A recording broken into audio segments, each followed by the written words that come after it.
What's good, YouTube? It's Rico here, and I've got a deck profile for Altergeist for the May 2018 slash June 2018 format, whatever you want to call it, because we're pretty much halfway through May anyway. So Altergeist as a deck, it's been on my radar for like a couple months. I think just like randomly in passing, someone mentioned to me that Altergeist was doing pretty alright in the OCG, so like I was like, yeah, just in case I'll pick up all these cards. And then with the list, I felt like, yeah, I was gonna give Altergeist a shot because it seemed like it was just really good in the like what I think the TCG meta is gonna be like. So I took this to locals tonight, and I went undefeated, didn't lose a single game. This deck is fucking nutty. Like, it's so much crazier and intricate than I thought it would be, and I enjoyed the shit out of it. Like, it seems like it would just be like some generic back row deck, but the more I play it, it kind of feels like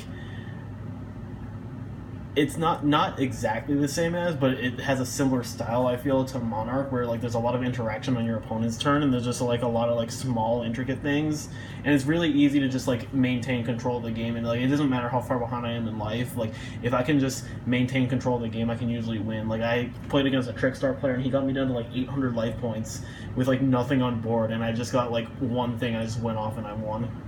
So yeah, like this deck is crazy. I love it.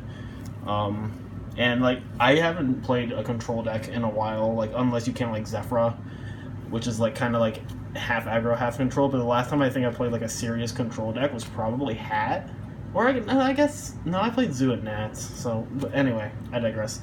Let's get into the deck list. So it's 40 cards. For the monsters, it's 3 Marionette, it's effectively a Murmelio, I guess. Just search any Altergeist trap. It's great.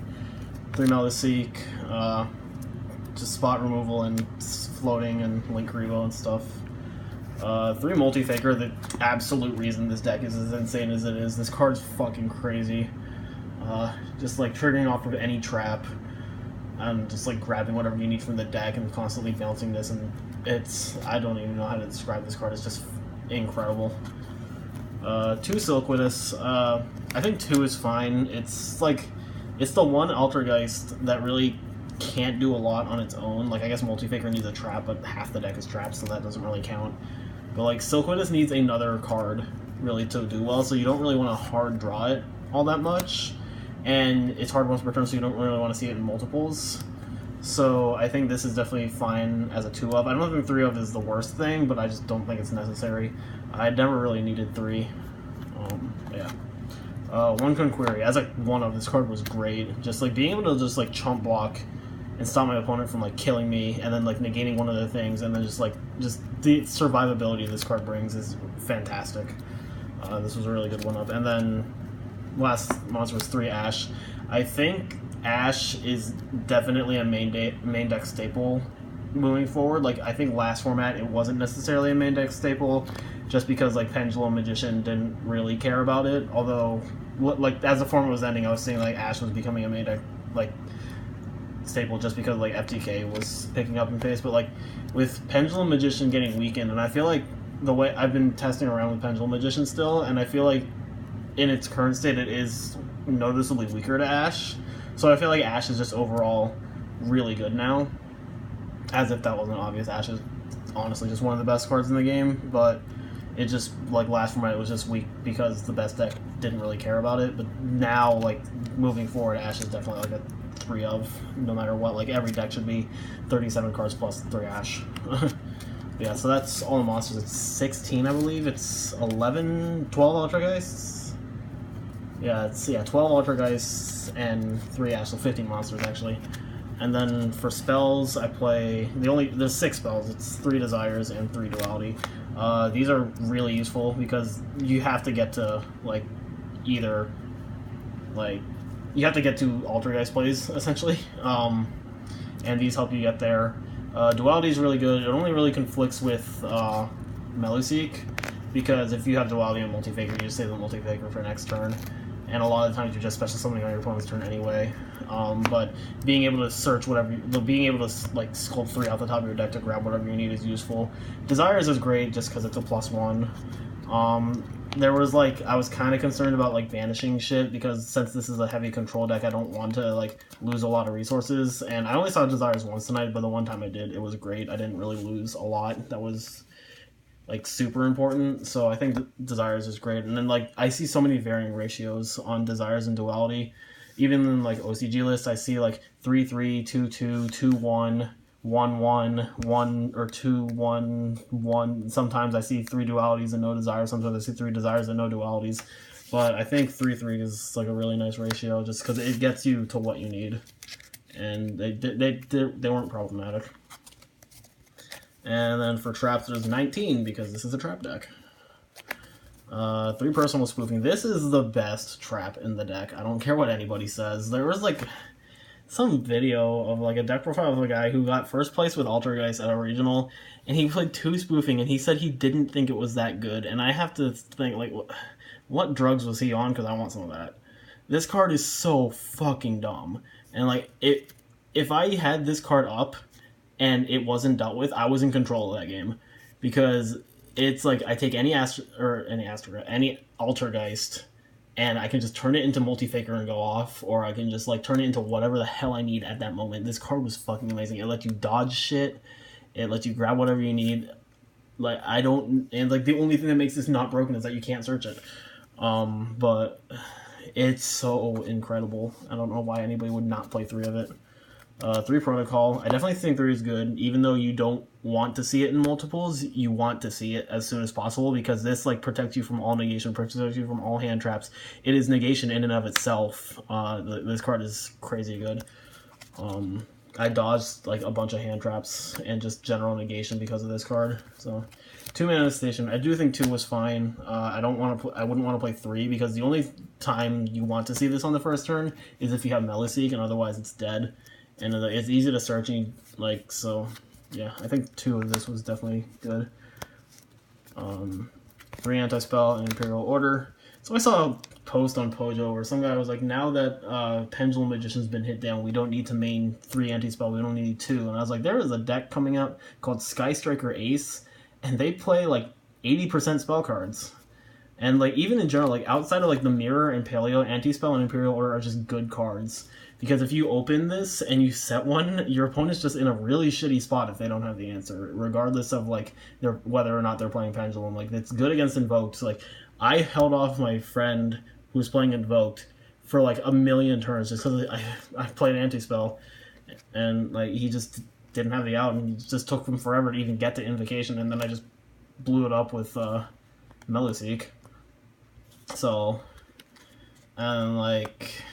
It's good against Trickstar, it's good against Draco. It's just, the only place it's not good is in the Mirror, and even in the Mirror you could just flip it to activate a trap to trigger Multi-Faker, which is what I did. Whereas my round 1 was a Mirror with my friend, and I did Anti-Spell to trigger Multi-Faker, he did Rivalry to trigger Multi-Faker, so even though neither of them were affecting us, we just did it for that. But it's 4 easy sign-outs in the Mirror. So 2 Infinite Impermanence. This is supposed to be 3, obviously, because if you draw this in Altergeist and your opponent goes first, it doesn't matter. This in Altergeist. This in Multi-Faker, I mean. Sorry, it's late. The only reason it's 2 is because I don't have the 3rd one yet. I do plan on probably picking it up, assuming I'm playing this deck at Nats, which I'm very, very heavily considering it. It's like between this, Sky Striker, or Spiral, and honestly, after playing this, I really loved it. But yeah, this should be 3, but I only have 2 right now. So, and then the last 5 cards are the Solemn Brigade. The Warning I put in as a substitute to the 3rd Impermanence. I think Warning is the weakest of the Solemns because honestly, Judgment just negating damn near everything, and Strike stopping special summons and monster effects I think is a lot better than Solemns just blanket summon negation, or Warnings blanket summon negation. They're all Solemns. But Warning's still not bad. I didn't see it today, but like, yeah. That would be the 3rd Impermanence if I had it. So yeah. And that's the main deck. It's 40 for extra deck. There's really not a lot you need in this extra deck. Like, there's a lot of variable space just because we don't have Needle Fiber, but 3 Hextia. This card is really good. It, like, forces your opponent to, like, play in a certain way to, like, play around it. I don't think you need 3. When I looked up like lists online, half of them were playing 3 and half of them were playing 2. So I just went with 3. I made 2 in one game, but I don't think I ever made the third. So like moving forward, I would consider maybe cutting the third one for Sky Striker Ace Kagari just as a Reaper target for when Sky Striker comes out. But I don't think 3 is terrible, but I don't think you need 3. 1 Prima Banshee. This did come up once, and it was pretty nice. I used it mainly to just link away Hextia and Silkwoodus to just grab 2 searches, but also just being able to summon Multi-Faker from the deck was crazy good. So yeah, this was pretty nice. Borreload, I didn't make it, but I don't feel comfortable playing a deck without it. Topologic Trisbana. So I feel like on paper this is really good in the mirror because your opponent just has a bunch of back row and you really don't have a lot. You can just make this and then just special something like a Multi-Faker or something to it and just wipe out your opponent's back row. I misread it and I thought that it burned for 500 for every banish card and not just your opponent's, so I tried to game a Trick Star player with this and instead I just ended up banishing all my shit, but I won anyway because we were in such a simplified game state that he just wasn't going to draw anything. Which is really weird because usually Trickstar does really good in that situation, but yeah. But yeah, I think Trisbana for the mirror is really good and for Paleo. I played 3 Nightmares. I played Unicorn, Cerberus, and Phoenix. Like these are just the super generic ones. Phoenix didn't come up, but Cerberus and Unicorn both did, and they were great. So yeah, like even if you don't do crazy Nightmare combos, these are just like generically good Link monsters. And then Link Kuriboh for the Meloseek play, and then the last 5 slots are all Reaper targets, because really you don't need anything else for the extra deck for this. So it's Electromite because I don't think Pendulum's dead. Spiral Double Helix because I feel like Spiral Nightmare is actually hella good right now. It's probably like top 3 deck in the game, honestly. I feel like the top 3 is probably going to be like Spiral, Sky Striker Ace, and Altergeist. That's not the order, I think. Those are what I would consider the top 3 going forward. Dragon Buster because ABC can do Nightmare shit, so I figured ABC might be a thing. Makaba because Invoked. I knew that I was going to see Invoked because my friend plays it, and I actually did Reaper his Makaba because he had Aliester on board, and I had, I think, Multi-Faker, Silkwoodus, and some other, like, one of the Altergeists. And he scapegoated preemptively, and I said, okay, drop Reaper, because he had 5 monsters on board, and just hit his Makabas. And then Toad. I don't know how popular Paleo is going to be, but from what I've heard, it's actually kind of a tough matchup, just because, like, they can do stuff off of, like, the Altergeist deck's traps. And I have a friend who plays Paleo, and he said that he, like, destroyed Altergeist when he played it today. So I don't know, like, Reaper and Toad, I guess, is, like, not a bad option.